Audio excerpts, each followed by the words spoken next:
Hola, buenos días, buenas tardes, bienvenidos a las conferencias de CIMA, Movimiento de Cultura Espírita de Venezuela. Debemos darles unas indicaciones que por favor mantengan su video y su micrófono apagado para no interferir con el ancho de banda y con el conferencista. También les recordamos que si tienen alguna pregunta o duda deben hacerla mediante el chat para llevar un orden y darles una respuesta oportuna. De igual manera, los invitamos a que se suscriban y nos sigan en nuestras redes sociales. En Instagram estamos como CIMA Movimiento Espírita, Facebook Espiritismo Cardesiano Laico, Quiero eliminar, X Eduardo. Venezuela Espírita. Nuestro canal de YouTube, CIMA Cultura Espírita Oficial, donde los invitamos a que se suscriban y activen la campanita para que reciban las notificaciones cuando nos publiquemos los videos en diferido. También tenemos nuestra página web cimamovimientoespírita.org, donde los invitamos a que la visiten. Siempre tenemos información actualizada. Con ustedes los dejo con la profesora Yolanda Clavijo, directora de CIMA, Movimiento de Cultura Espírita de Venezuela. Hola, queridos amigos, qué grato encontrarnos este domingo en este espacio que ha sido diseñado para el conocimiento, para la cultura, para la expresión de las potencialidades del espíritu y en especial para la difusión de la filosofía espírita kardecista, laica, libre, pensadora, humanista y progresista. Cada domingo ese encuentro nos permite reanimarnos, nos inspira a seguir en esta labor de difusión de los ideales espíritas. Y hoy mucho más cuando está con nosotros nuestro presidente, el profesor Jonah Ispurua, que siempre nos hace llamados de atención cuando queremos hacer énfasis en su currículum que la mayoría conoce y que o en este momento creemos innecesario volver a lo mismo. Todos saben que tiene una gran obra publicada, que uno es de los más grandes exponentes del espiritismo a nivel internacional, con el amigo y querido Milton Medrán Moreira. Son dos figuras íconos en el espiritismo, para nosotros unos maestros. Y hoy lo vamos a dejar con la conferencia ¿Cuál es el sentido de llamar cristiano al espiritismo? John, un gusto tenerte en casa. Muchas gracias, Yolanda. Por supuesto que estoy en casa con mi querido Movimiento de Cultura Espírita Sima, que acompaño desde mi adolescencia. Encantado, Yolanda. Gracias por tus palabras. Gracias, Yacira, que tanto apoyo nos brinda.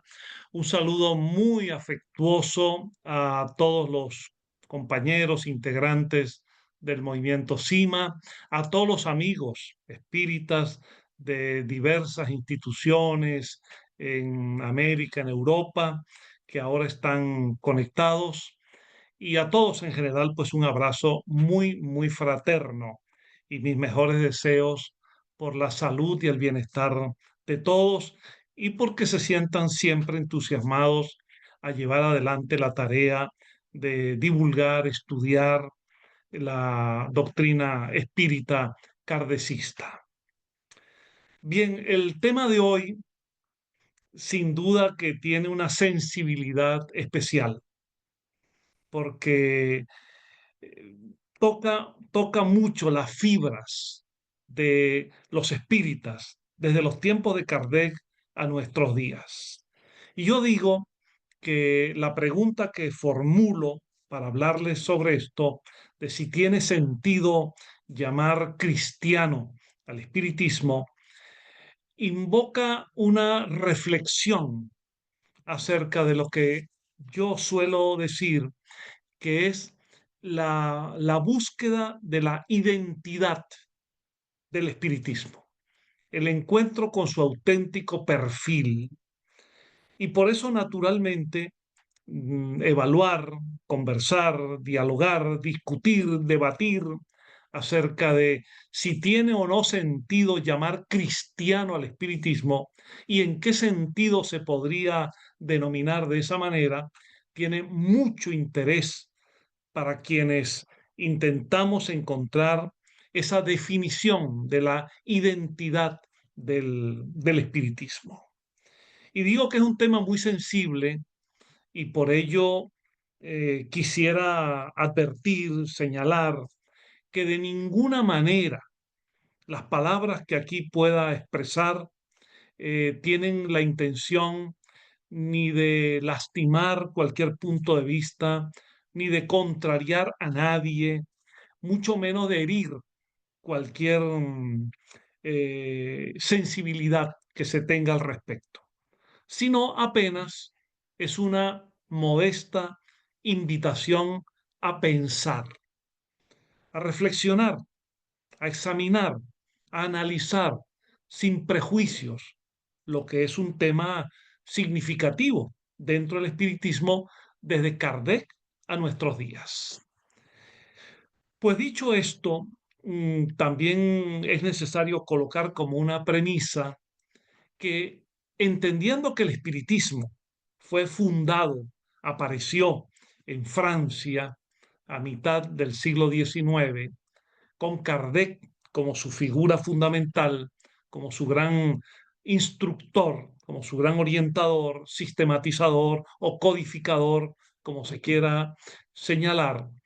Es evidente que, habiendo nacido en Francia y por lo tanto en Europa, el espiritismo surgió en el contexto de la cultura cristiana y por lo tanto es evidente que esa cultura cristiana insufló, transmitió, permeó ideas básicas hacia todas las formas de pensamiento europeas de aquella época y entre ellas el espiritismo.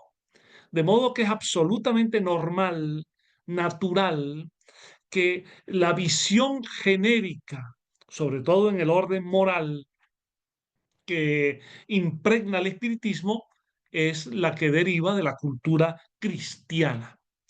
Por eso el espiritismo no se presentó, y en tiempos de Kardec casi ni se mencionó, con una relación con otras tradiciones religiosas como el judaísmo, el islamismo, mucho menos con el hinduismo o el budismo.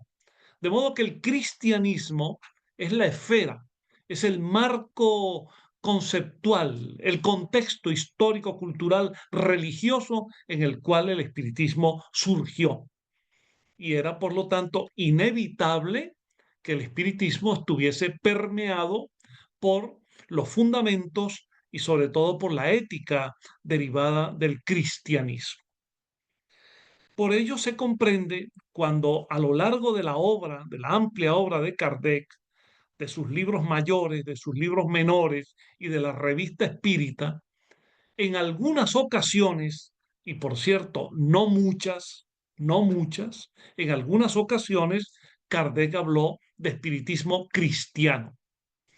En el libro Los Médiuns, por ejemplo, en algún lugar dice Kardec, enarbolamos las banderas del espiritismo humanitario y cristiano.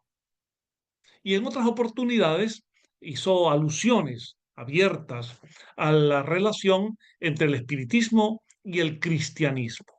De hecho, el propio concepto de las tres revelaciones que toma Kardec de una comunicación de un espíritu, por cierto, pero Kardec lo adopta de la primera revelación con Moisés, la segunda revelación con Jesús y la tercera revelación, el espiritismo, concepto que hemos discutido en otras oportunidades, revela que la visión cristiana está muy, muy interrelacionada con el espiritismo desde su propia fundación.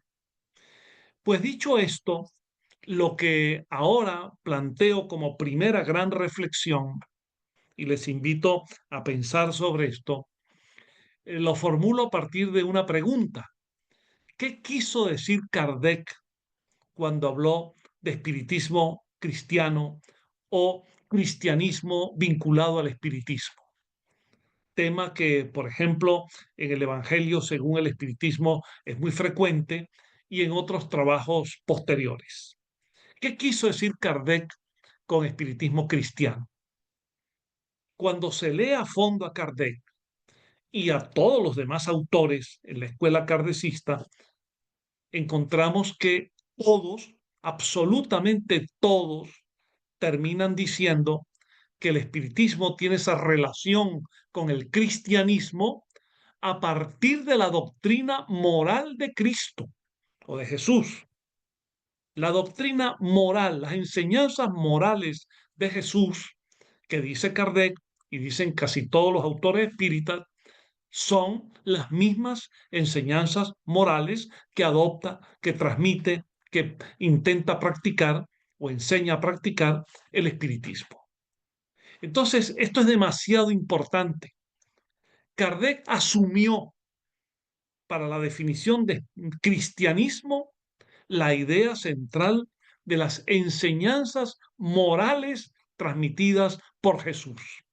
Por cierto, muchas veces transmitidas en aquella expresión oral, de la cual quién sabe cuánto se ha perdido o cuánto ha sido interpolada aquella enseñanza con los procesos posteriores de la recogida de la oralidad de Jesús a la transmisión en hebreo, en griego, en latín y en las demás lenguas.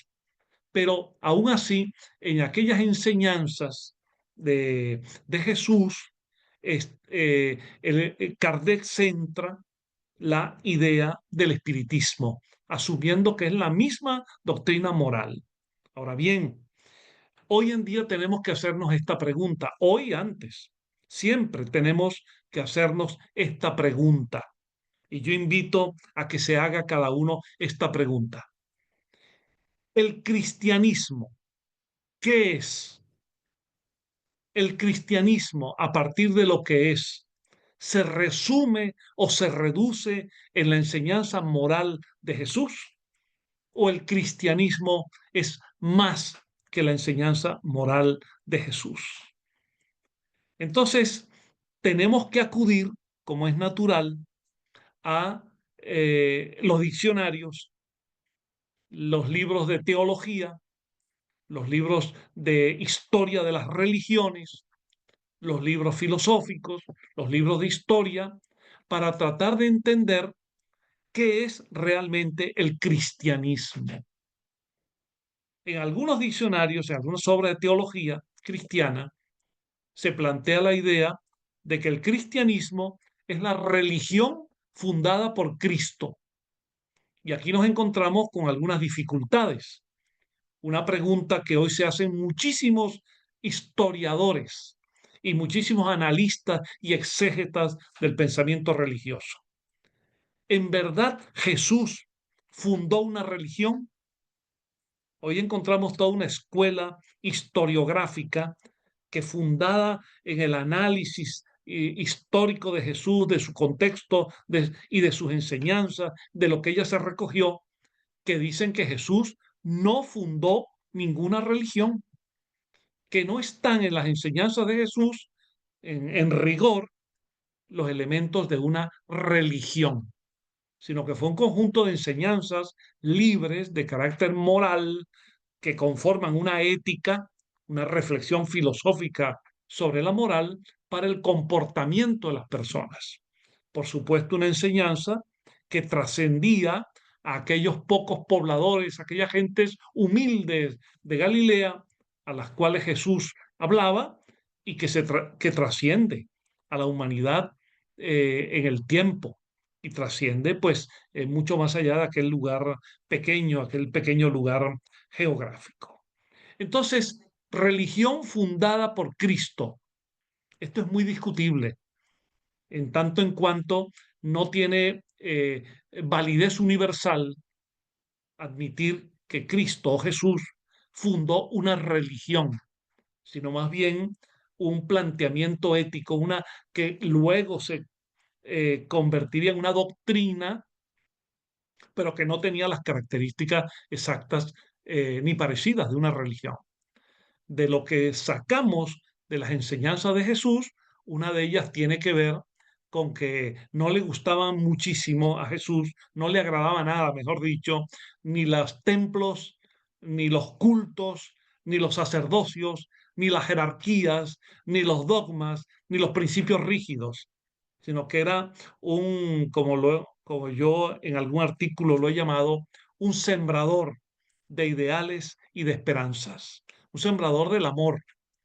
Entonces, quienes admiten que cristianismo es religión fundada por Cristo, lo hacen a partir de la perspectiva teológica propia de cada una de las religiones cristianas, pero no necesariamente del marco histórico, del marco cultural general que podría admitir el pensamiento humano. Entonces podemos hacernos también la siguiente pregunta. Lo que define al cristianismo, lo que lo define, es exclusivamente las enseñanzas morales de Jesús, o el cristianismo es más que eso. Yo no tengo ninguna duda que en términos de cultura, en términos de evaluación del lenguaje que empleamos, cristianismo, si bien se centra en la enseñanza moral de Jesús, el cristianismo es mucho más que eso. Realmente el cristianismo, como lo conocemos, como es la realidad que vivimos y no lo que nuestros deseos quisieran decir, el cristianismo es una religión que se reparte en sus creyentes en varias opciones, como por ejemplo el catolicismo, que es la religión cristiana más importante, más extendida, el protestantismo, también importante, menos extendido, la religión ortodoxa cristiana, también importante, pero menos significativa desde el punto de vista del número de creyentes, y otras denominaciones menores. Entonces, el cristianismo es una religión que partiendo, teniendo como epicentro a Jesús, a partir de allí elabora un conjunto de principios teóricos, doctrinales, establece un conjunto de dogmas, dicho en el mejor sentido esta palabra, como verdades axiomáticas que no necesitan ninguna demostración, son verdades per se, en sí mismas. El cristianismo, a partir de esos conceptos, cada religión cristiana funciona, se establece a partir de determinadas ceremonias, rituales, prácticas sociales, prácticas que permean la vida de las personas y de las familias que están en esa órbita religiosa. Entonces, cristianismo, decir que cristianismo es única y exclusivamente la enseñanza moral de Jesús, es escapar de la auténtica realidad que cristianismo nos establece como, en primer lugar, enseñanzas morales de Jesús, y en segundo lugar, el conjunto de normas, dogmas, principios, rituales, ceremoniales, costumbres, usos que conforman ese contexto de esa religión. Lo mismo podríamos decir del judaísmo o del islamismo o del hinduismo, y así por consiguiente de otras religiones mayores o menores. Ninguna religión, estoy hablando en términos estrictamente de realidad lingüística, realidad académica, realidad social, realidad cultural, y no de lo que nuestros deseos quisieran decir, no de acomodar las situaciones a lo que nosotros pensamos, sino nosotros adaptarnos a lo que la realidad establece. Cristianismo no es exclusivamente la enseñanza moral de Cristo o de Jesús. No lo es. La enseñanza moral es un componente central a partir del cual se crean determinadas religiones llamadas con propiedad religiones cristianas. He aquí, por lo tanto, que cuando Kardec, León Denis y otros pensadores y otros autores encarnados y otros autores desencarnados que nos ofrecen una amplia literatura por vía de la mediunidad, están diciendo espiritismo cristiano, y repito, Kardec muy contadas veces, donde de manera más sistemática lo encontramos en la época de Kardec, fue en la obra de Rustain, que contrarió a Kardec en varios puntos, mientras que Kardec, el libro Los Espíritus, lo presentó, y así está en el frontispicio, la portada del libro Los Espíritus, como filosofía espiritualista. Rustain, su obra esencial, Los Cuatro Evangelios, Revelación de la Revelación, es espiritismo cristiano. Kardec habló de filosofía espiritualista, Rustain de espiritismo cristiano. Yo no tengo ninguna duda que la deriva fundamental de haber insistido en el espiritismo cristiano tiene mucha relación con el planteamiento rustainguista que, como se sabe, se presentó en la misma Francia y en el mismo tiempo de Kardec. Entonces, amigos, dicho esto, vamos a preguntarnos también, en consecuencia, ¿basta creer, aceptar o practicar la enseñanza moral de Jesús para ser cristiano? ¿Basta simplemente o basta practicar la moral enseñada por Jesús para ser cristiano? Yo estoy convencido de que no, porque eso sería eh, mm, establecer un código lingüístico, una manera de hablar que escapa a la realidad. Por ejemplo, y pongo quizás un caso eh, extremo, una persona que sea materialista y atea, que no tenga ninguna convicción en Dios, en lo espiritual o en la trascendencia espiritual. Sin embargo, es una persona de una gran espiritualidad. Es una persona que practica las enseñanzas, aquellas enseñanzas transmitidas por Jesús, porque ama al prójimo, ama a su familia, porque es solidario, porque es amoroso, porque es generoso, porque incluso más de uno de ellos ha dado hasta la vida por los demás en su expresión de solidaridad.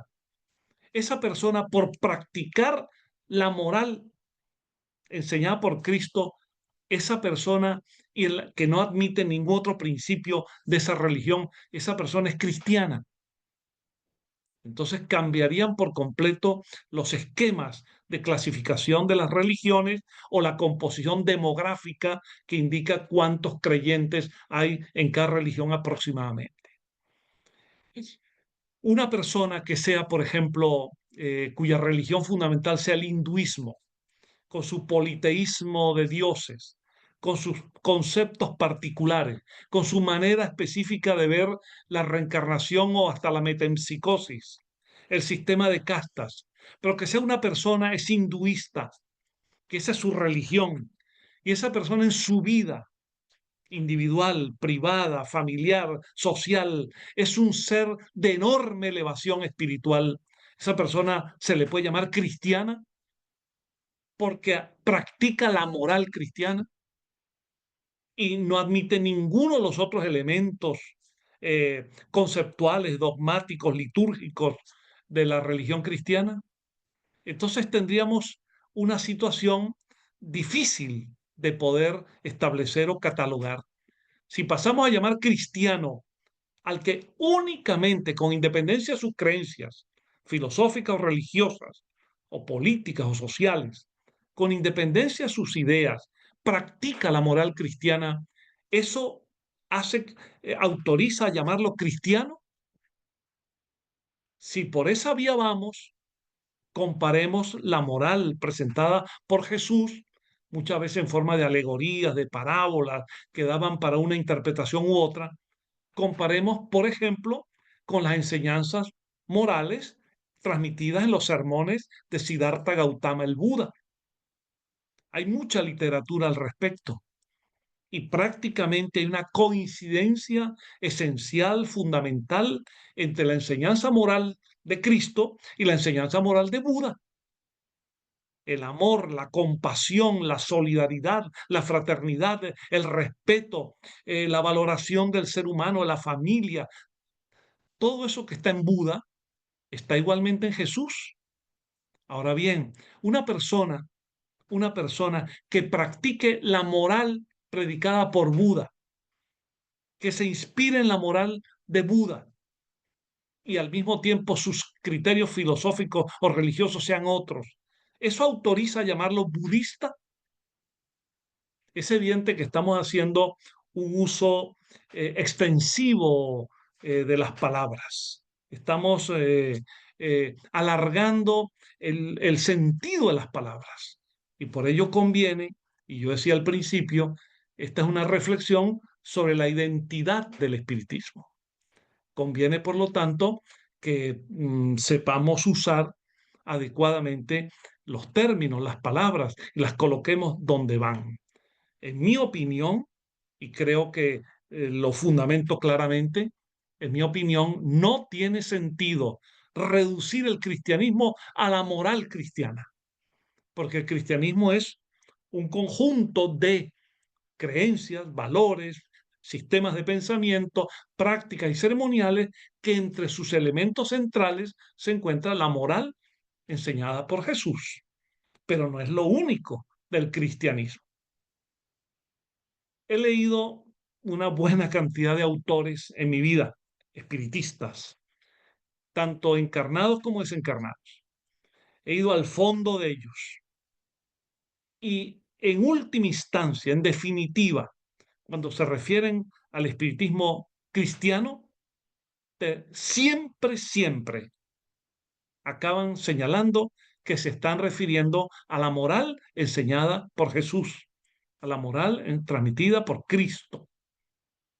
Por ello digo que hay allí un defecto en la comprensión no solamente lingüística, sino conceptual de lo que es la religión cristiana. Entonces, dicho esto, vamos a puntualizar aún más los elementos que forman la doctrina del cristianismo y vamos a ver si eso coincide o no coincide con las enseñanzas del espiritismo. Por eso decía yo, esta es una invitación a pensar con tranquilidad y con serenidad, porque en nuestras almas, en nuestra trayectoria espiritual, en nuestras vidas anteriores, estamos tan impregnados de esta cultura cristiana que a veces toca mucho nuestras creencias y que a veces se hayan esclerosadas, muy mineralizadas en nuestros sentimientos interiores y nos cuesta mucho salir de algunos conceptos ya establecidos de manera sistemática y permanente en nuestra vida y en nuestras vidas. Es una invitación, por lo tanto, a intentar pensar sin prejuicios. Veamos entonces, voy a, voy a resumir aquí el pensamiento del cristianismo en 10 conceptos. Y voy a invitar a todos quienes me escuchan a que al final de estos 10 conceptos me digan 10 conceptos básicos, esenciales, fundamentales del cristianismo. Y a partir de allí me digan si el espiritismo comparte, suscribe alguno de esos 10 principios fundamentales del cristianismo. Advirtiendo naturalmente que hay un punto de partida central del espiritismo como filosofía espiritualista que es común a todas las religiones, que es la idea de Dios y la inmortalidad del alma. Claro que en cada religión hay modos particulares de desenvolver esos temas. No es exactamente igual el antropomorfismo, el personalismo, el providencialismo del concepto de Dios en algunas religiones que la visión espírita que parte de esa respuesta magnífica que aparece en el número 1 del libro de los Espíritus, de Dios como inteligencia suprema y causa creadora de todas las cosas. Inteligencia, causa. ¿no? Bastante diferente a la visión antropomórfica de un Dios que refleja mucho, como no puede ser de otra manera, los atributos humanos. Y en cuanto a la inmortalidad del alma, coincide el espiritismo con el cristianismo, con el islam, con el judaísmo, con todas las religiones y todas las filosofías espiritualistas, porque obviamente es un principio básico. Pero cuando entramos a desmenuzar ese concepto de inmortalidad del alma, nos damos cuenta de que hasta allí llegó la coincidencia. A partir de allí, cada filosofía espiritualista o cada religión tiene su manera particular de abordar el tema de la inmortalidad del alma. Pero digamos que estas dos premisas, el espiritismo coincide con todas las religiones y con todas las filosofías espiritualistas. Ahora bien, y por supuesto, coincide el espiritismo, y esto lo hemos dicho y hay que seguirlo diciendo, coincide el espiritismo con que la moral enseñada por Cristo es la misma moral espírita. Lo que estamos diciendo ahora, y vuelvo a repetirlo, es que el tema moral no es lo único del cristianismo y que reducir el cristianismo a la enseñanza moral para de esa manera hablar de un espiritismo cristiano es una cierta travesura lingüística. Esa es un cierto sofisma. Vamos a ver por qué.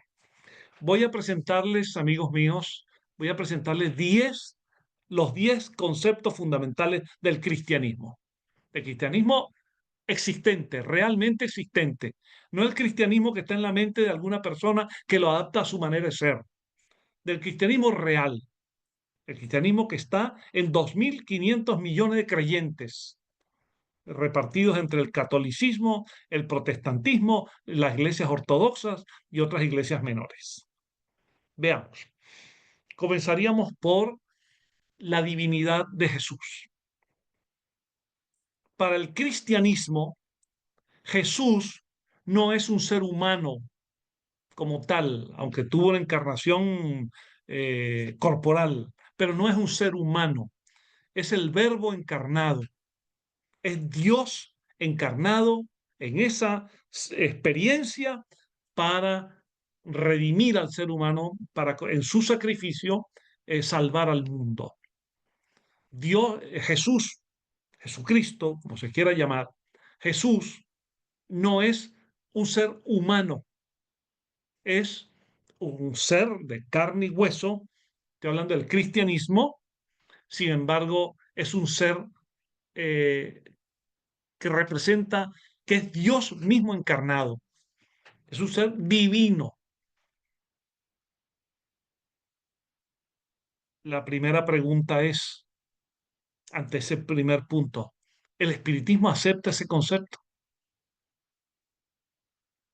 ¿El espiritismo acepta que Jesús es Dios o hace una clara distinción, como lo hizo Kardec, entre Jesús y Dios?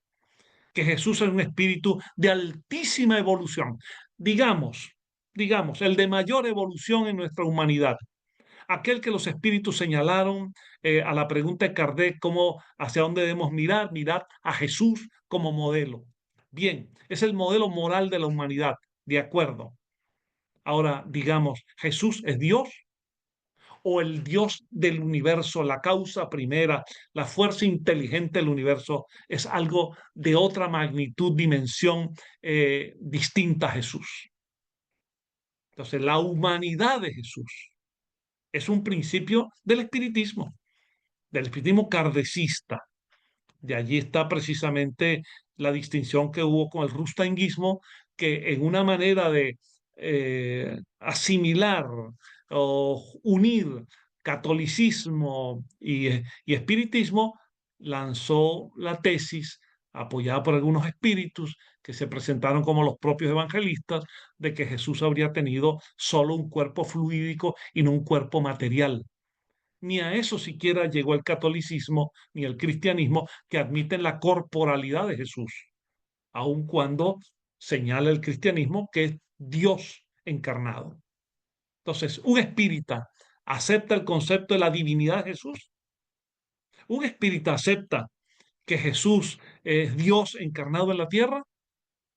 No lo conozco. Y obviamente no es la enseñanza de Kardec. Segunda tesis central del cristianismo: la virginidad de María.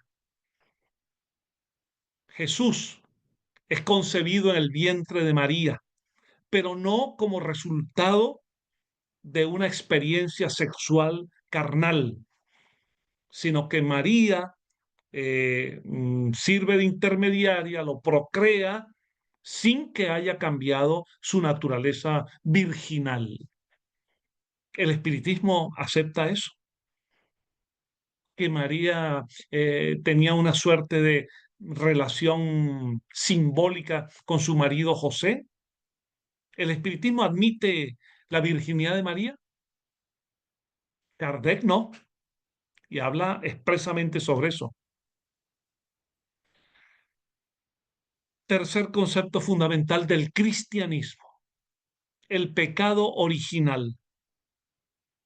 A partir de la leyenda, del mito de Adán y Eva como los dos primeros pobladores de la tierra,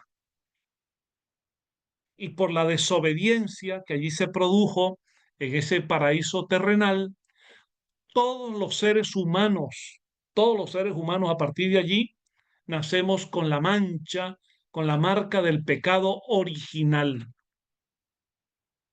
Pecado que solo se puede redimir a partir del bautismo.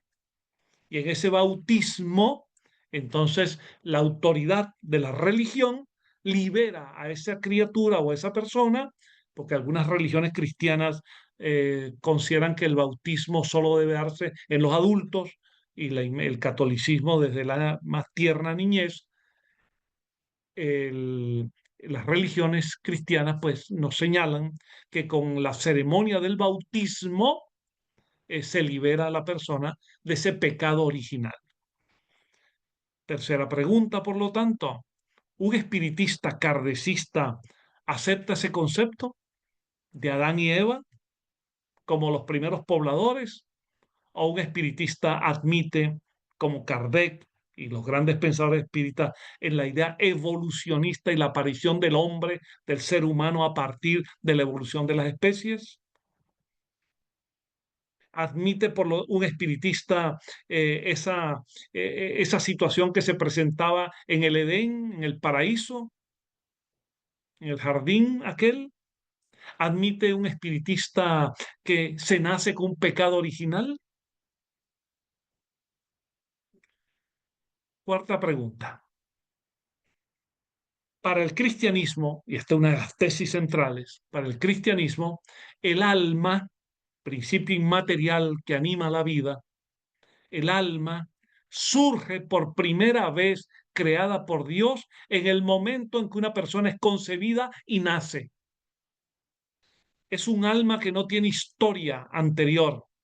No hay en el cristianismo real, no en el cristianismo que algunos quisieran creer, en el cristianismo real, el alma no tiene preexistencia. En el cristianismo solo tiene existencia porque Dios la crea junto con cada ser que nace. Y a partir de allí, esa alma anima a esa criatura, a ese ser, pero sin pasado espiritual. Vuelvo a preguntar: ¿un espiritista admite que el alma no tiene preexistencia? ¿En cuál espiritismo se está basando? Quinto planteamiento y quinta pregunta: ¿cuál es el destino del alma según el cristianismo? Un destino que, aunque han cambiado a veces los términos teóricos y teológicos, en general sigue sosteniendo la dogmática cristiana. Digo dogmática en el mejor sentido de esta palabra, conjunto de principios de dogmas, sigue sosteniendo la existencia de destinos ultraterrenales, negativos, positivos o neutros, según la situación de esa vida de la persona, de esa única vida. El cristianismo, el alma, solo nace una y vive una sola vez. El alma va al cielo, al infierno, al purgatorio, al limbo. No me detengo ahora a explicar todo esto porque no daría el tiempo, pero un espiritista acepta la existencia del cielo, del infierno, del limbo, del purgatorio, que son principios esenciales de la escatología cristiana, del destino del alma según el cristianismo. Sexto planteamiento. Para el cristianismo, y este es un eje central, la doctrina de la resurrección de los cuerpos es un elemento básico que define al cristiano. Después de la muerte y después de las experiencias habidas en cielos, infiernos, purgatorios o en esos destinos, vendrá un juicio final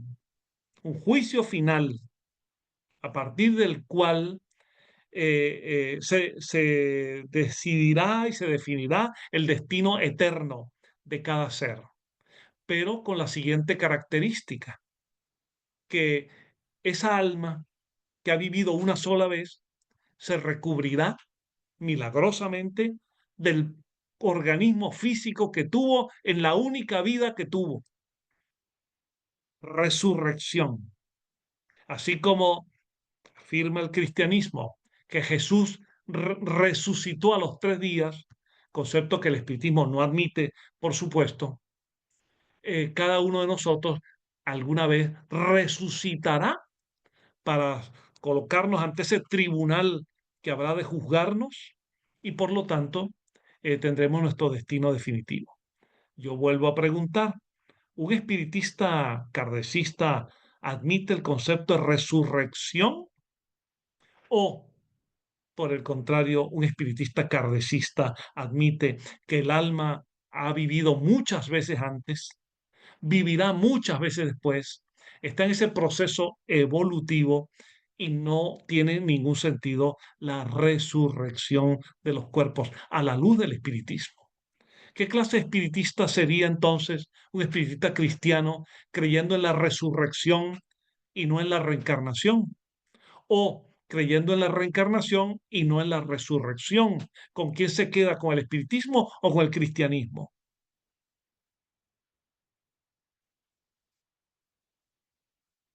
Séptimo principio básico. Los muertos, para utilizar el lenguaje cristiano, las personas que han fallecido, sus almas, no se comunican con los que han quedado en la tierra. No hay comunicación, salvo excepciones que Dios autoriza. Pero cualquier intento de establecer comunicación con los fallecidos desde la antigüedad fue prohibido por el judaísmo, por el cristianismo, en el caso del cristianismo prohibido y sancionado severamente. Entonces el espiritismo, que tiene uno de sus ejes centrales, quizás el que le da razón de ser al espiritismo, que es la mediumnidad, la comunicabilidad entre los espíritus desencarnados y los encarnados a partir de la diversidad de facultades mediúmnicas. El espiritismo no hay manera de conciliarlo con la idea de que no hay comunicación, no puede haberla, porque incluso sería una desobediencia a Dios. Hay una incompatibilidad absoluta, incompatibilidad absoluta. Entonces pregunto, un espiritista que va a sesiones mediúmnicas, admite que un espíritu desencarnado se comunica a través de un medium, admite entonces el concepto cristiano de que no hay comunicación de los fallecidos con los vivos.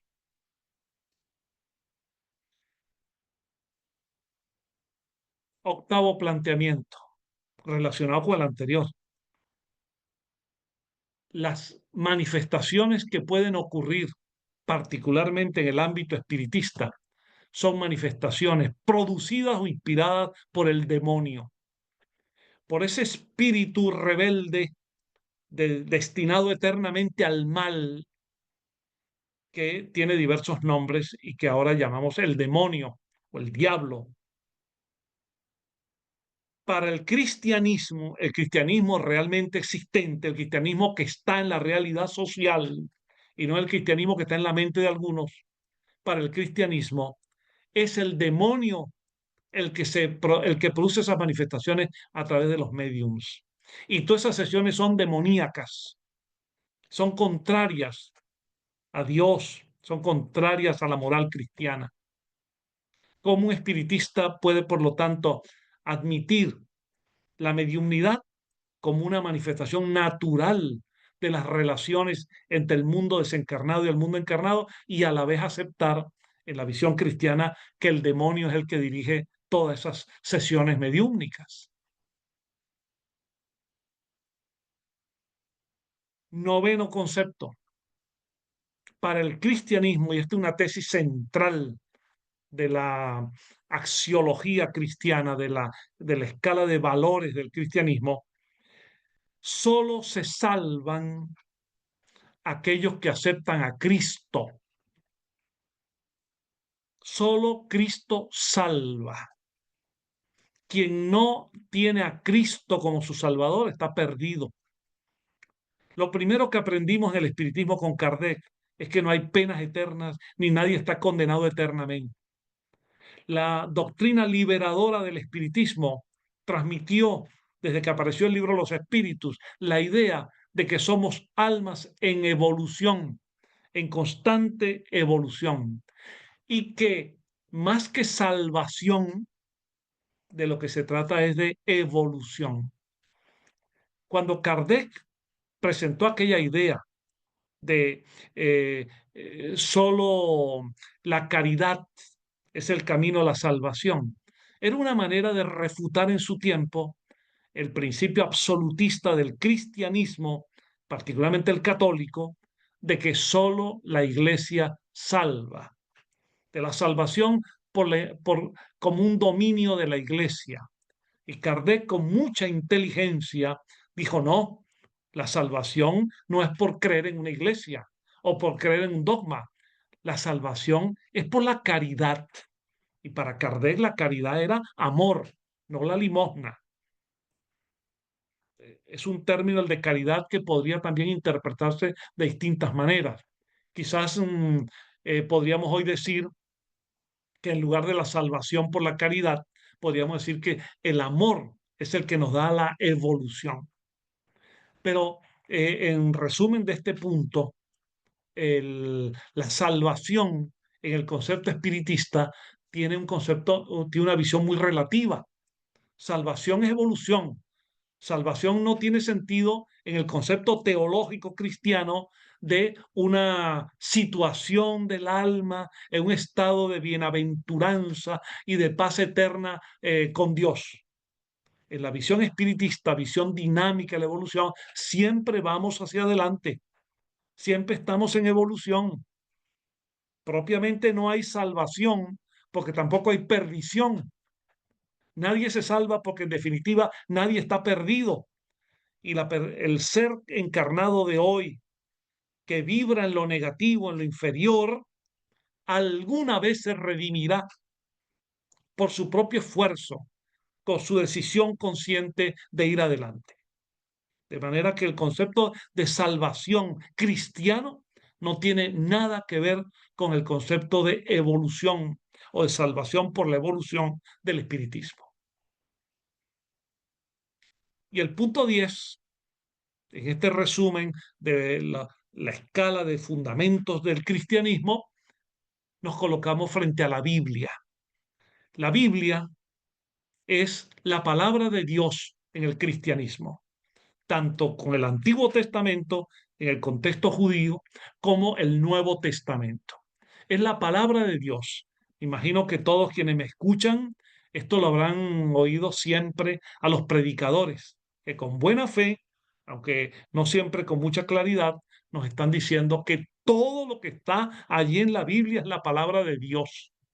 Y la Biblia, como bien se sabe, es un libro asimétrico, desigual, donde a veces no hay concordancia entre temas del Antiguo Testamento y normas del Nuevo Testamento, donde hay incluso libros terribles, donde se relatan episodios criminales, así como hay otros libros profundamente eróticos, hay otros libros que son más reflexivos y muy hermosos, por cierto, poéticos, porque la Biblia no es exactamente un libro, sino una colección de libros escritos por diversos autores en distintas épocas y por lo tanto está sometido a la historicidad como todos los libros, incluyendo los libros espíritas, por supuesto. Están sometidos a los contextos, a las contextualizaciones, a los necesarios procesos de actualización. Entonces, un espiritista no puede admitir el concepto de que la Biblia es la palabra de Dios. Podríamos perfectamente reconocer que hay en muchos de los libros de la Biblia, en muchos de ellos, hay inspiración de elevados espíritus. Pero naturalmente Dios no escribe libros y por lo tanto la Biblia no es la palabra ni oral ni escrita de Dios. Si entendemos por Dios la visión espírita de la causa suprema, de la fuerza inteligente y creadora del universo.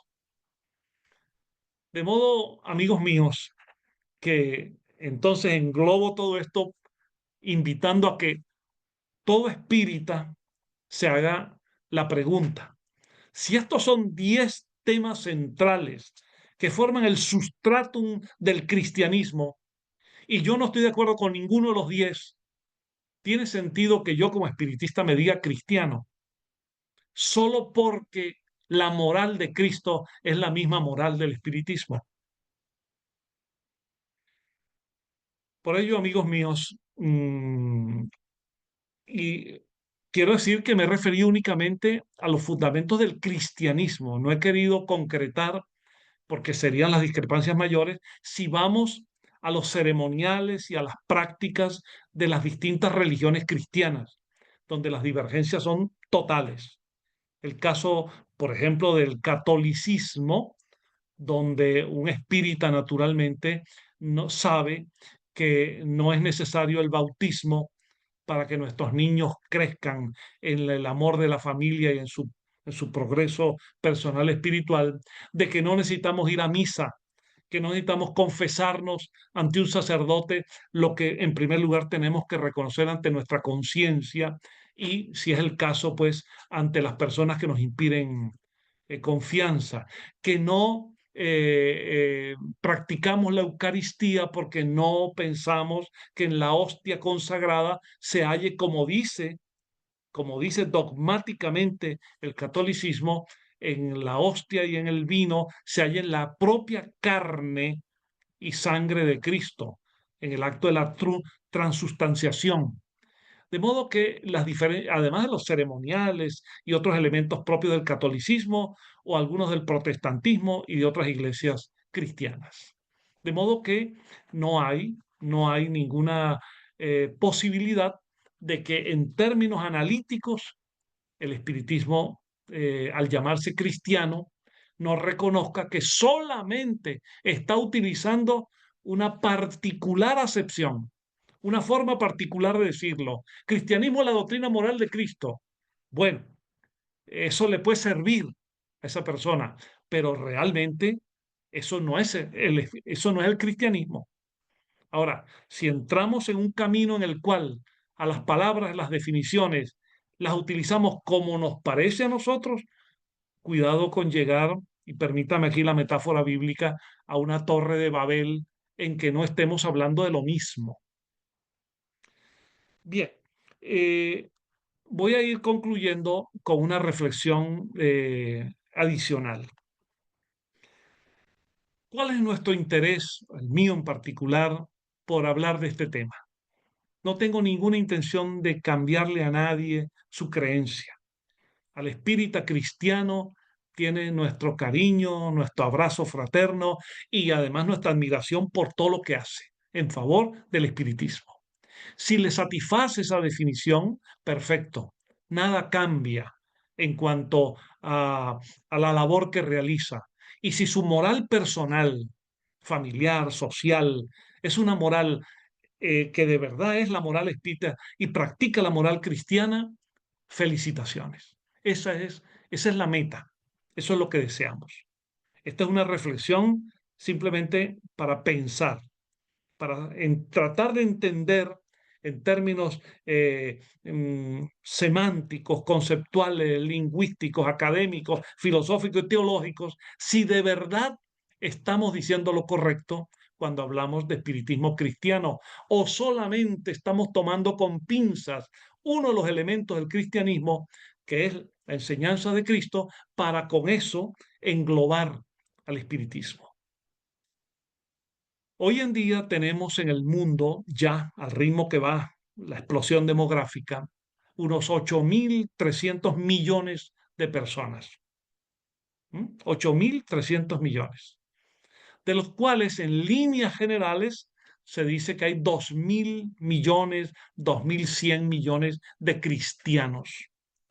En ese censo se están tomando los países casi globalmente.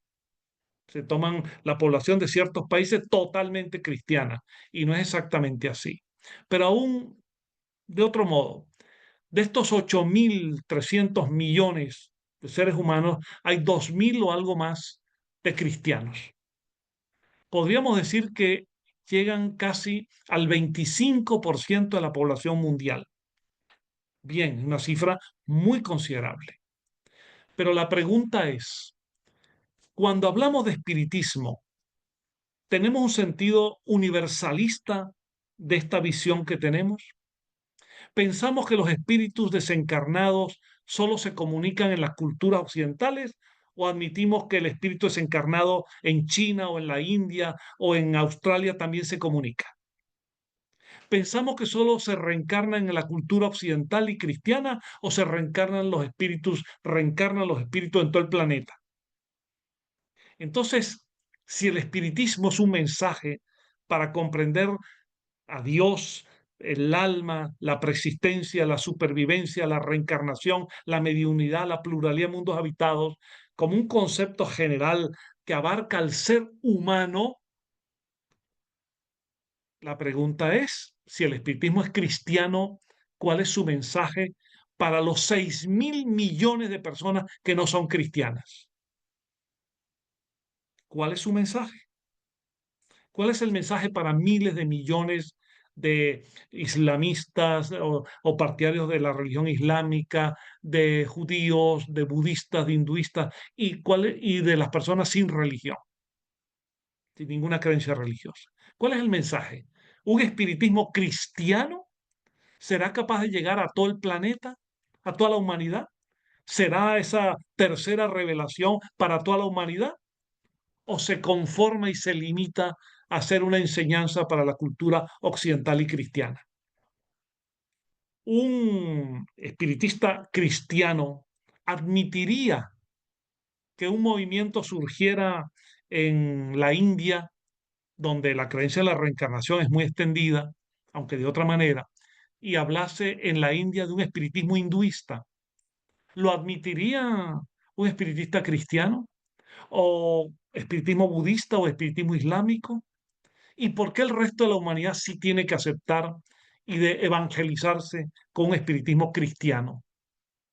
¿No tiene más sentido hablar de un espiritismo en sentido universalista, laico, tolerante, humanista, fraterno, abierto, respetuoso de todas las religiones, pero con un perfil propio? Un perfil que no entra en pugna con ninguna religión, que las respeta a todas, pero que no intenta tomar el nombre de una de ellas cuando teológicamente, doctrinariamente, no le corresponde. De manera que aquí me gustaría recordar a un espiritista, un líder espiritista español, de los primeros, que fue el que tradujo por primera vez las obras de Kardec del francés al español. Él a veces citado fuera de contexto, he observado en algunas partes. Se llamó José María Fernández Colavida. Y observando esta situación que estamos hablando, Colavida escribió lo siguiente, palabras más, palabras menos. Dijo, es necesario acostumbrarnos a hablar de espiritismo sin adjetivos. El espiritismo no es cristiano, ni es maometano, ni es budista, ni es judío. El espiritismo es universal, porque si lo llamamos cristiano, judío, musulmán, va a perder su sentido universal. Eso lo escribió José María Fernández Colavida, terminando el siglo XIX. A veces he observado algunas comunicaciones mediúmnicas, presuntamente de Colavida, diciendo lo contrario. Cosas de la cultura de la mediunidad, que es para otro tema. Bueno, amigos, termino diciendo que lo que queremos rescatar, aparte de hablar sobre la identidad del espiritismo, respetando otros puntos de vista, no disminuyendo la importancia de que quienes, hablando de espiritismo cristiano, realizan una labor extraordinaria que admiramos y felicitamos, pero simplemente modestia aparte nos invitamos a pensar y a reflexionar, porque un espiritismo que no piense, un espiritismo que no reflexione, un espiritismo donde estén prohibidos cualquier tema, un espiritismo que diga esto no se puede discutir, no es el proyecto de Kardec.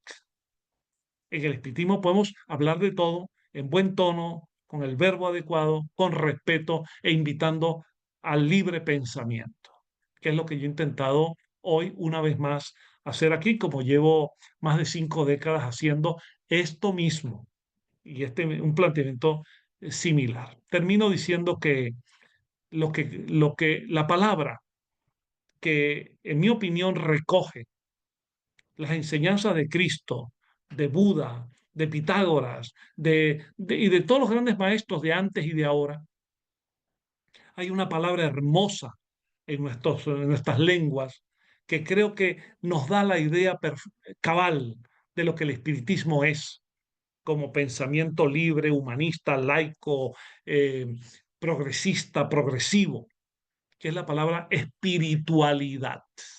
El espiritismo es ciencia, es filosofía, es ética y es espiritualidad. Mientras que la religión es una expresión de dogma y de culto exterior, la espiritualidad es una experiencia interior. Religiones hay muchas, espiritualidad hay una. Las religiones marcan, etiquetan, dividen. La espiritualidad nos une porque es íntima, porque es íntima. Nuestro derecho a pensar a nuestra manera y comulgar con Dios, nuestra visión espiritual, nuestra visión de la ética, nuestra experiencia de la fraternidad, están dentro de la espiritualidad propia de cada ser. Un término de estos tan neutro, tan laico, tan abierto a la experiencia humana, creo que sería mucho más apropiado que etiquetar al espiritismo con religiones en particulares que tienen sus contextos y que no siempre el espiritismo comparte con ellos. Amigos, espero que estas ideas puedan servir simplemente para reflexionar acerca de la identidad del espiritismo. Excelente, John. Excelente invitación a pensar y que cada quien se decante por lo que decida, John, lo que sea su libre albedrío. Dejamos a Yacirita para que te haga las preguntas, que tienes algunas, John. Voy a empezar con unos comentarios que hay aquí desde que comenzó la conferencia. Guillermo Meléndez. Cierto, Jesús de Nazaret, llamado el Cristo, no fundó ninguna religión. Fueron los discípulos de Jesús quienes tomaron sus enseñanzas, comenzaron a predicar las ideas del Cristo y que luego de varios años fue tomando cuerpo de religión y llega a su conformación básica en la época del emperador Constantino. Tengo otro comentario de Carlos Cintrón. Excelente presentación, profesor. No debemos olvidar, sin caridad no hay salvación o evolución. No es esto una muestra de la moralidad de la doctrina espírita, pero la falta de sincretismo y prácticas dogmáticas no define la doctrina como no cristiana. Tenemos otra de Lux Roxana. El espiritismo aclara quién es uno y quién es el otro. Profe, no sé si puede estar la de Salomón, si la tiene ahí usted. Está en... Ya va. Ajá, voy avanzando. Ujú. Nelly, querido John, ha sido brillante tu conferencia, profunda claridad para explicar que no somos cristianos, necesitamos pensar y compartir nuestras convicciones. Gracias. Eh, Carlos Cintrón, si la Biblia es la palabra de Dios, los evangelios están llenos del establecimiento por boca de Jesús de la dualidad y diferencia entre el Padre y lo que ha enviado. David Santamaría, un planteamiento impecable. Enhorabuena, John. Eh, Hernán Bogaín, saludos para John desde Venezuela, su hermano y amigo Hernán Bogaín. Para ver, creo que aquí hay. Ajá. Arnaldo Butler, saludos John, estupenda presentación como siempre y agradezco la clasificación del enfoque racional espírita. Solo tengo una reflexión y por favor aclara de cuando entiendas conveniente de ella, que aún utilizando la moral de Jesús entiendo que el cristianismo impone un moralismo autoritario, que el espírita no establece por el racionalismo a pesar de que como espíritas usamos la moral de Jesús. Usamos la moral de Jesús. Como espíritas usamos la moral con diferente enfoque. Ese moralismo sin racionalismo cristiano ha permitido y cometido tantas injusticias como la historia nos muestra. Creo que aunque la fuente de la moral es la misma, se enfoca de diferente manera y eso crea otra diferencia entre el cristianismo y los espíritus. Gracias, John. La verdad que no veo. Clara Román. Déjame ver un momentico. Ajá, Clara Román. Brillante desarrollo de la pregunta que requiere una respuesta bien fundamentada. Lo haces, John, con impecable lucidez. Gracias. La de Salomón, excelente charla, John. Es muy esclarecedor. Escribe un artículo para compartirlo ampliamente en las redes sociales y en el blog de opinión. Ese era el comentario de Salomón. José Torres. Puedo tratar de entender que la Biblia sea una guía moral, mal seguida por demasiadas personas y sin actualización a los tiempos que vivimos. No hay verdades absolutas y a Dios y sus leyes no se les puede encapsular entre dos carpetas. Mis 2 centavos. Déjame ver si consigo alguna pregunta. Ajá, Carlos Introán. ¿Cuál sería entonces la expresión nadie viene al Padre si no es a través mío? ¿Estaría refiriéndose a su doctrina moral? John, es para que conteste. Ajá. Ajá, Bueno, este segundo. bueno, agradezco todas las reflexiones anteriores, los comentarios. Me agrada pues mucho que los tomen en sentido positivo y que cada uno, sobre todo cada uno, encuentre las definiciones que mejor le parezcan convenientes. Pero observo que estamos en el mismo camino de búsqueda de entendimiento. ¿Mm? Ahora bien, eh, cuando leemos en los evangelios esta expresión de Jesús o atribuida a Jesús, que nadie viene al Padre si no es a través de Él, expresión que, repito, nunca hay que dejar de lado el proceso comunicacional que hubo entre la prédica oral de Jesús, que nada escribió, lo que oyeron quienes estaban allí, que a su vez recogieron después los primeros que escribieron, que no fueron solo los 4 canónicos, sino otros más, las traducciones que hubo allí del hebreo, del arameo, hebreo, griego, latín, pues pensar que en ese proceso comunicacional lo que nos ha llegado a Jesús es absolutamente tal cual lo expresó el maestro, sería una exageración. Ahora bien, Jesús tuvo la idea de que su doctrina, su enseñanza, interpreto yo, estaba tan inspirada en lo alto, tenía tal densidad espiritual, que esos valores que él estaba planteando eran el camino hacia Dios. Y por supuesto, si examinamos las enseñanzas de Jesús. Ama a tu prójimo a tú mismo, no hagas a otro lo que no quieras para ti. Todo aquello, sin duda, que es camino hacia Dios. Ahora, ¿estaría Jesús diciendo con eso que solo Él sería la verdad? ¿Que solo Él la tendría toda? ¿Que lo que Él decía lo dijo para siempre? Tengo dudas al respecto. Y creo que un espíritu tan elevado como Jesús no tendría exactamente la pretensión de decirlo todo para la humanidad en todos los tiempos en sus palabras. Sobre todo, sobre todo porque muchas veces sus palabras estaban presentadas en un lenguaje tan simbólico y alegórico que daba para interpretarse varias maneras. ¿Cómo, por ejemplo, podríamos interpretar aquella expresión de Jesús que Kardec la examina en el Evangelio según el Espiritismo diciendo extrañas palabras de Jesús? Cuando Jesús dice, no, el que no aborrezca a su padre, a su madre, no será digno de mí.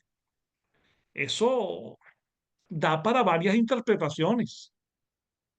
O aquello según la visión presentada por algunos de los evangelistas, que Jesús, que tenía hambre, como era natural de un ser humano, se acercó, divisó a lo lejos una higuera, se acercó a la higuera y en ese momento la higuera no tenía frutos. Y Jesús maldijo la higuera y la higuera se esterilizó, se secó. ¿Realmente eso ocurrió así? ¿Podríamos concebir a Jesús maldiciendo un árbol porque no tenía frutos? ¿O quiso el maestro expresarlo de otra manera? Quiso utilizar una alegoría.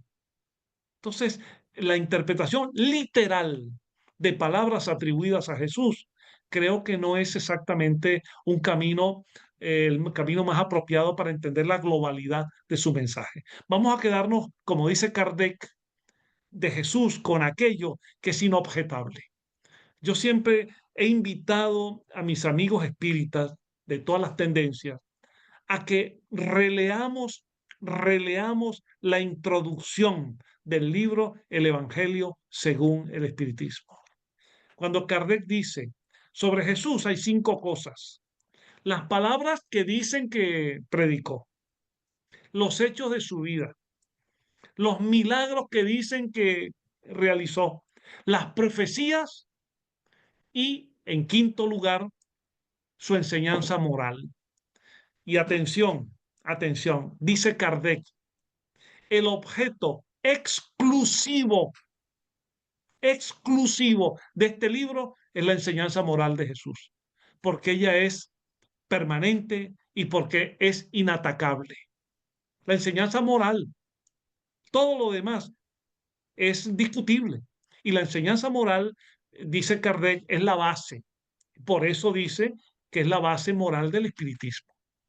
Entonces, cuando algunos utilizan el libro del Evangelio según el espiritismo, de una manera donde todo el conjunto de planteamientos relativos a Jesús se toman dogmáticamente, recordemos que Kardec se dio cuenta de que lo único realmente permanente era la enseñanza moral de Jesús. Y eso tiene que ver con unos principios básicos que el Sermón de la Montaña recoge. Ama a Dios, ama a tu prójimo, no hagas a otro lo que no quieras para ti, no calumnies, no mientas. Ahí está la base. Y esa base, por cierto, es la misma que vamos a encontrar antes. Por ejemplo, el que haya leído los versos áureos de Pitágoras va a encontrar las mismas enseñanzas. Pitágoras decía, el otro, el otro que está contigo es tu hermano. Y le decía, no le hagas a él lo que no quieras para ti, Pitágoras. Y Buda predicaba lo mismo. Es decir, la sustancia de la enseñanza moral es la misma, porque es el camino de la evolución moral de la humanidad. Tenemos una pregunta de Lolola. ¿Qué pasa ahora con el alma según el catolicismo que no aceptaba la cremación y ahora sí está permitida? ¿Dónde resucita el alma? Bueno, no estoy yo aquí para interpretar al catolicismo, pero lo único que quisiera señalar es que y yo diría que esto es afortunado, que las religiones cristianas también tienen muchas personas inteligentes que analizan su pasado y tratan de actualizar. El catolicismo ha vivido un proceso de actualización muy importante, y creo que hay que valorar y apreciar las aperturas que tiene. Así como en 1861 en Barcelona quemaron los libros de Kardec, hoy en día el catolicismo se suma al reclamo mundial por la libertad de expresión y la libertad de ideas. Hoy no tendría sentido un auto de fe quemando libros. De manera que vamos a aplaudir todos esos cambios positivos, incluso en el orden teológico. Alguna vez le escuché a un papa anterior decir lo siguiente, que me pareció estupendo. Dijo, más de una vez me he preguntado si la imagen que tenemos del infierno en llamas no debería ser más bien una imagen distinta, debería ser una imagen en lugar de fuego absolutamente congelada, porque allí las almas que están en el mal están congeladas. Bien, son reflexiones interesantes que muestran que también en el cristianismo y en las distintas corrientes cristianas también hay reflexión y búsqueda y cambios.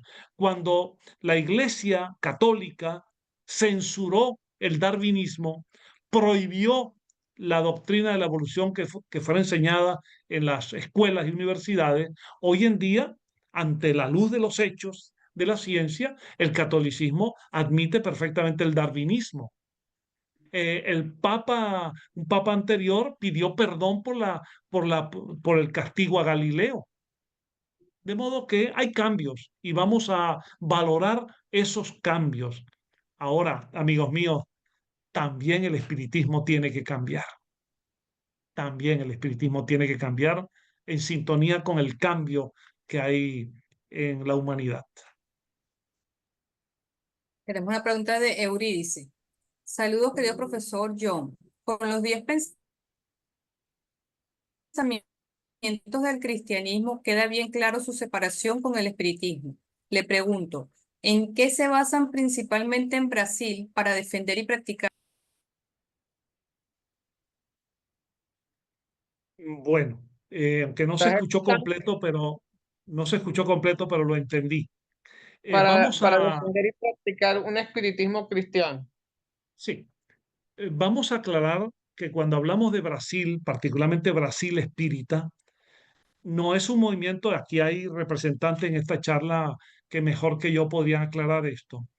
El movimiento espírita brasileño no es un todo homogéneo, no es un todo homogéneo.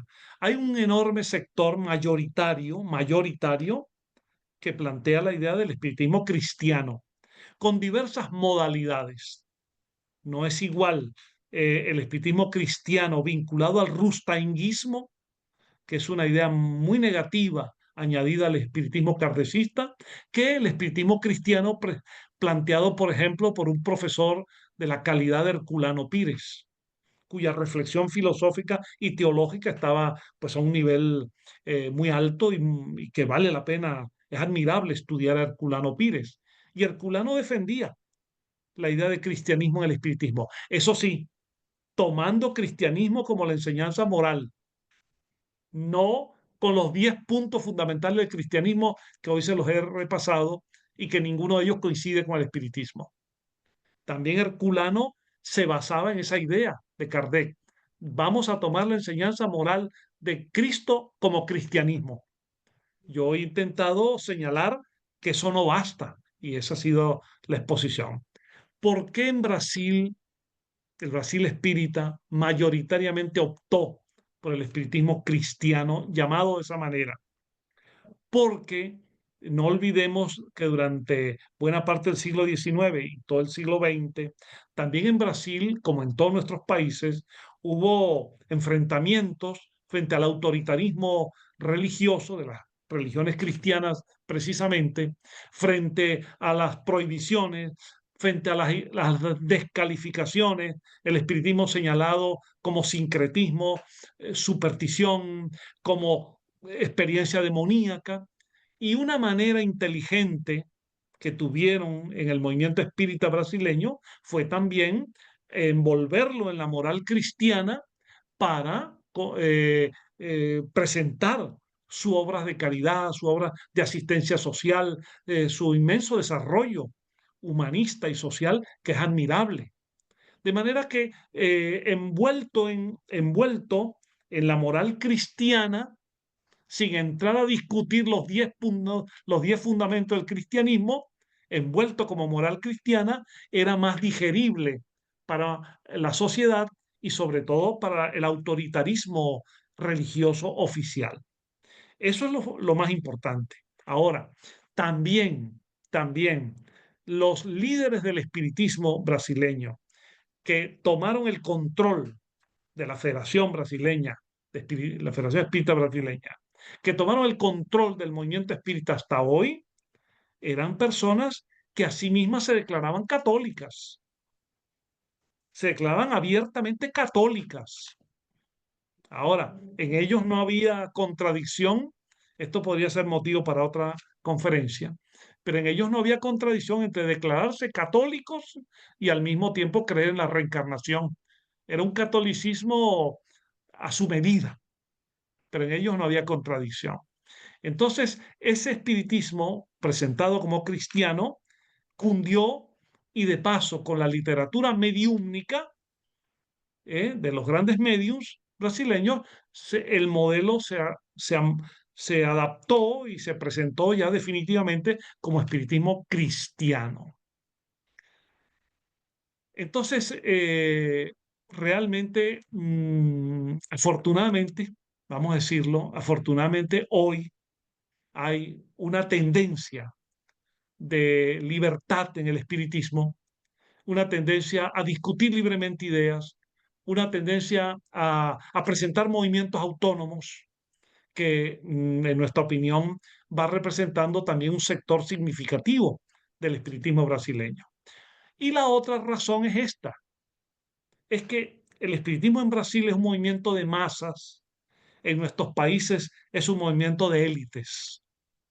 En Brasil es un movimiento de masas, aunque tiene mucho intelectual y mucha élite intelectual, el movimiento como tal va dirigido al pueblo brasileño, que en su inmensa mayoría es católico y protestante.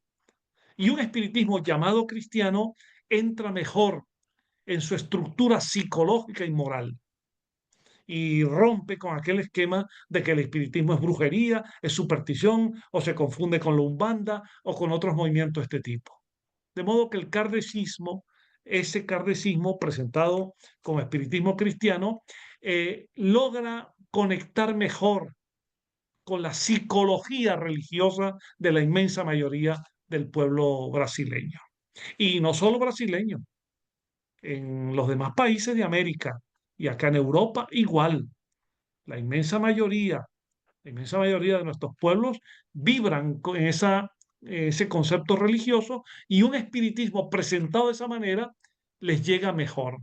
Ahora, existimos otras personas de mentalidad libre pensadora, laica, abierta, humanista, que estudiamos, que pensamos y que nos parece que un espiritismo más bien libre pensador, laico, humanista, con un hondo sentido de la espiritualidad, tiene mayor capacidad para llegar y ser la alternativa ante un mundo que tiende cada vez más a despojarse de los autoritarismos religiosos y políticos y vincularse más a un sentido de una espiritualidad libre, no dogmática y no metida en siglas, en iglesias, en templos, sino abierta al ser humano, donde cada uno tiene derecho a su propia manifestación íntima con Dios o con la trascendencia.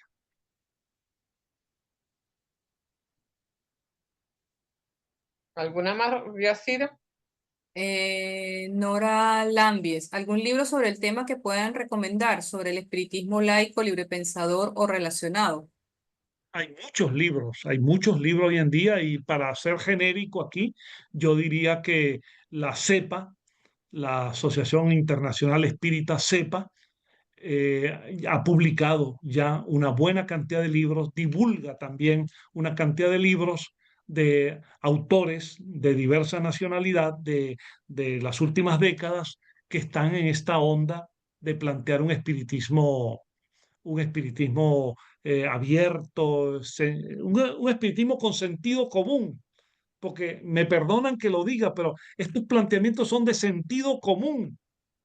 Por supuesto, quien actúa en la órbita del fanatismo, del dogmatismo, es difícil que llegue ahí, pero es sentido común este planteamiento de lo que es realmente cristianismo y que no se puede reducir solo a la enseñanza moral de Cristo.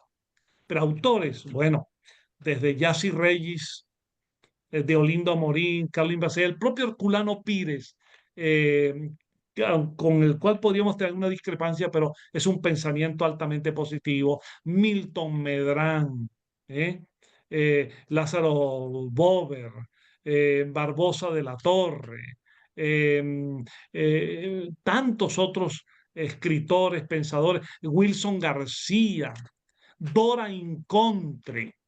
Tenemos, y perdóneme que me quedo muy corto, pero intenten buscar los libros de estos autores actuales y de antes y van a encontrar una visión muy positiva del espiritismo y muy actualizada.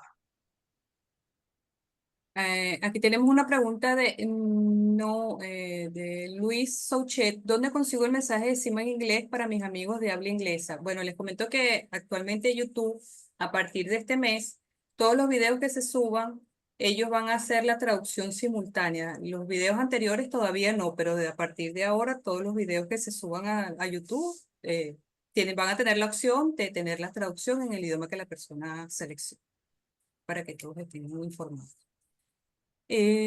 Para ver, ajá, Abraham Carreño. Saludos desde Chile, donde lamentablemente el espiritismo está supeditado a la Federación Espírita Internacional, o sea, religioso. Hace mucha falta la presencia de CEPA o algo como CIMA en estas latitudes. Bueno, es un mensaje para todos y muchos de los que están presentes aquí de insistir en ese empeño de difundir lo más que se pueda este pensamiento laico y abierto y kardecista del espiritismo. No tengo más preguntas, entonces la persona Yolanda tiene alguna allí. Abraham lo invitamos a que promueva tanto las actividades de la CEPA como del Movimiento de Cultura Espírita CIMA en Chile. Queridos amigos, ya, John, si quieres alguna reflexión final.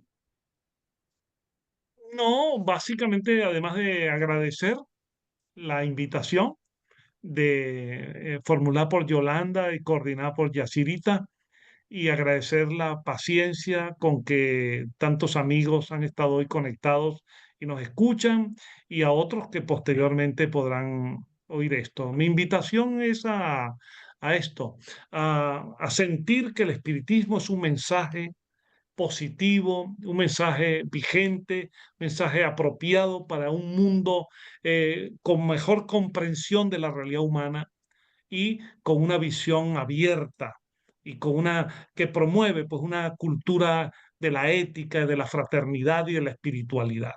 A insistir en ello, incluso hasta con una recomendación personal que me da la experiencia. No sean espíritas solo por los espíritas que conozcan, o sean espíritas incluso más allá de ellos. Amalia, nuestra gran Amalia Domingo Soler, citando a otro pensador español, ella decía, una idea puede ser grandiosa, pero las personas que la admiten, por muy activas que sean, nunca estarán a la altura de la idea que dicen defender. Entonces, no se desanimen porque en algún lugar unas personas lo hicieron de esta manera o porque les criticaron. No se desanimen por eso. Sean espíritas por ustedes mismos. Apliquen esa espiritualidad a ustedes mismos. No dependan de siglas. Las instituciones son importantes, pero dependan de su propia conciencia.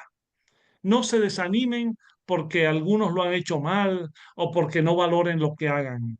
No, no esperen recompensa en ello. La recompensa es la satisfacción que se tiene en esta encarnación de haber tenido el privilegio de haber accedido a una idea como la idea espiritista. Y por allí vayan adelante, con su conciencia.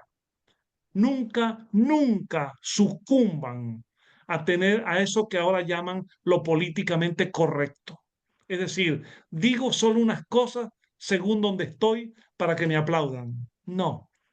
Verticalidad, honradez, trayectoria, digan lo que piensan, díganlo con respeto, pero díganlo. Y si alguna vez hay que cambiar, cambien. Si hay que cambiar, se cambia. No hay ningún compromiso con una idea estática. Lo que haya que cambiar, se cambia para seguir adelante. Así que les abrazo muy fraternalmente a todos. Gracias, John. Invitarlos para el próximo domingo, que estará con nosotros el doctor Milton Medrán Moreira, hablando un poco de la vigencia del pensamiento de Kardec, y así también prepararnos para el mes de abril, que estaremos en homenaje a Amalia Domingo Soler, y todas las exponentes de ese mes van a ser mujeres. Entonces también los invitamos a nuestras actividades. Nos vemos el próximo domingo. Gracias, John. Mucho cariño. Excelente.